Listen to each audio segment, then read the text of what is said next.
कुरुक्षेत्र का मैदान युद्ध के लिए सज चुका था। एक ओर धर्म की रक्षा के लिए पांडव खड़े थे, तो दूसरी ओर विशाल सैन्य बल के साथ कौरव। भारतवर्ष के समस्त राजाओं को किसी न किसी पक्ष को चुनना था। चारों ओर शस्त्रों की झंकार और रथों की घड़घड़ाहट सुनाई दे रही थी। इसी बीच दक्षिण भारत के उडुपी के राजा भगवान श्री कृष्ण के पास पहुंचे। जब श्री कृष्ण ने उनसे पूछा कि वे किसकी ओर से लड़ेंगे, तो उडुपी के राजा ने बड़े ही विनम्र भाव से उत्तर दिया, हे वासुदेव, इस युद्ध में हर कोई लड़ने के लिए आतुर है, लेकिन क्या किसी ने सोचा है कि लड़ने वाले इन लाखों सैनिकों के भोजन का क्या होगा?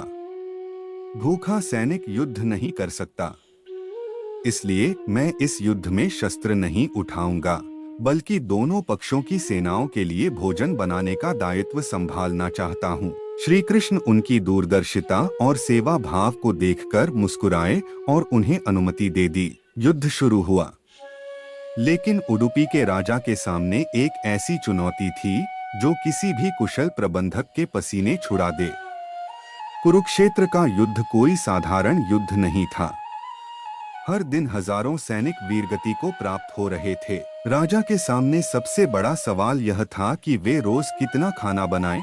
यदि वे ज्यादा खाना बनाते तो अन्न का अपमान होता और भोजन बर्बाद जाता, जो कि अधर्म माना जाता था। यदि वे कम खाना बनाते तो जीवित सैनिक भूखे रह जाते, जिससे उनकी युद्ध क्षमता प्रभावित होती। आंकड़े भयावह थे। सैनिकों की संख्या लाखों में थी और मरने वालों की संख्या हर दिन बदल रही थी। न कोई रेडियो था, न कोई आज की तरह का डेटा एनालिसिस। फिर राजा को कैसे पता चलता कि अगले दिन शाम को कितने लोग भोजन के लिए जीवित बचेंगे? अपनी दुविधा लेकर राजा पुनः श्री कृष्ण के पास पहुंचे। राजा उडुपी प्रणाम करते हुए, केशव, क्षमा करें यदि मैंने आपके विश्राम में बाधा डाली हो। आपकी आज्ञा के अनुसार मैं यह मूंगफलियां ले आया हूँ। श्री कृष्ण मंद मुस्कान के साथ, आओ राजन। बाधा कैसी? मैं तो तुम्हारी ही प्रतीक्षा कर रहा था।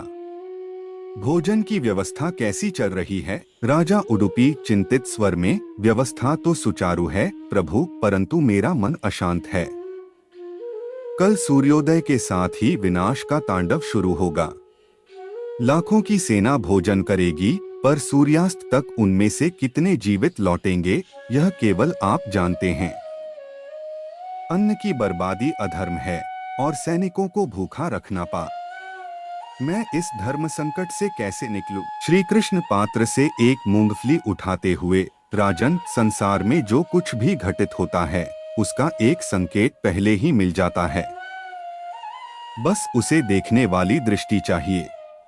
तुम अन्न के रक्षक हो और मैं सृष्टि का। हम दोनों का लक्ष्य एक ही है, संतुलन। राजा उडुपी, परंतु माधव, मैं इस संतुलन को मापूं कैसे? क्या मुझे कल के मृतकों की संख्या जान लेने का अधिकार है? श्री कृष्ण, अधिकार तो नहीं, पर उत्तरदायित्व अवश्य है। राजन, ध्यान से सुनो। आज रात मैं इन मूंगफलियों का भोग लगाऊंगा। कल सुबह जब तुम वापस आओ तो शेष बचे दानों को गिन लेना। जितने दाने कम होंगे, समझ लेना कि उतने ही हजार योद्धा कल इस धरा को त्याग कर मेरे भीतर समा जाएंगे। राजा उडुपी स्तब्ध होकर, तो क्या ये साधारण मूंगफलियां नहीं हैं? श्री कृष्ण, नहीं राजन, ये मूंगफलियां नहीं, ये कल के काल का प्रतिबिंब हैं। यदि मैं 10 दाने खाता हूं तो समझ लेना कल 10,000 वीरगति को प्राप्त होंगे। उसी के अनुसार कल की रसोई की माप तय करना। राजा उडुपी गहरी सांस लेते हुए, हे वासुदेव, आपकी लीला अपरंपार है। आप स्वयं ही मृत्यु का ग्रास बन रहे हैं ताकि अन्न का अपमान न हो। पर क्या यह उचित है कि मैं इस प्रकार गणना करूं?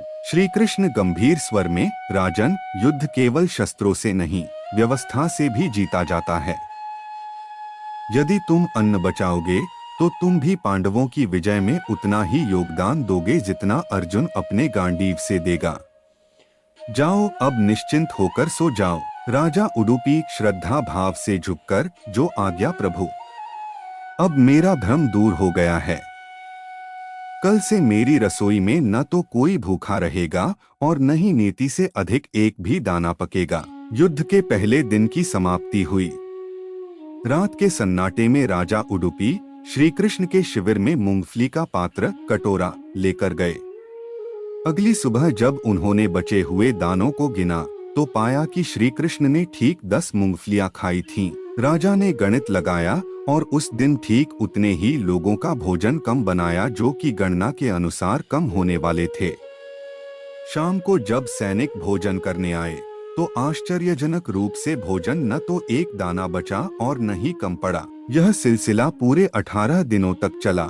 जिस रात श्री कृष्ण 10 मूंगफलियां खाते, अगले दिन 10,000 सैनिक वीरगति को प्राप्त होते। जिस रात वे 50 मूंगफलियां खाते, अगले दिन 50,000 सैनिक कम हो जाते। मूंगफली का एक दाना सीधे तौर पर 1,000 सैनिकों की मृत्यु का संकेत था। राजा उडुपी इसी दिव्य डेटा के आधार पर अपनी रसोई चलाते रहे। 18वें दिन युद्ध समाप्त हुआ। पांडवों की विजय हुई।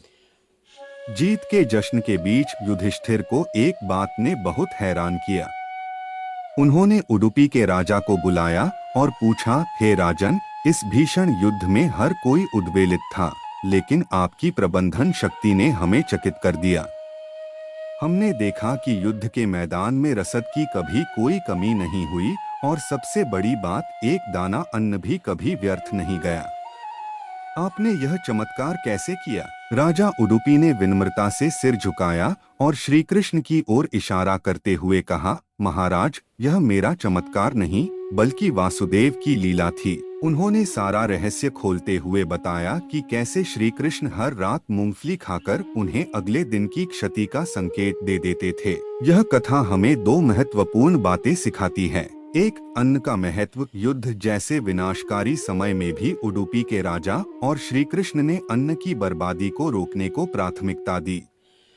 यह संदेश देता है कि संसाधन चाहे जितने भी हों, उनका अपव्यय पाप है। 2, मौन सेवा। उडुपी के राजा ने बिना किसी ख्याति की इच्छा के पर्दे के पीछे रहकर सेवा की।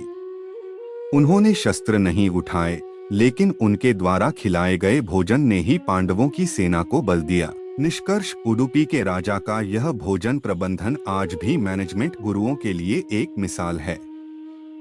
और श्री कृष्ण, वे तो केवल मूंगफलियां नहीं खा रहे थे, वे तो उन आत्माओं का बोझ अपने ऊपर ले रहे थे जो अगले दिन परमात्मा में विलीन होने वाली थीं।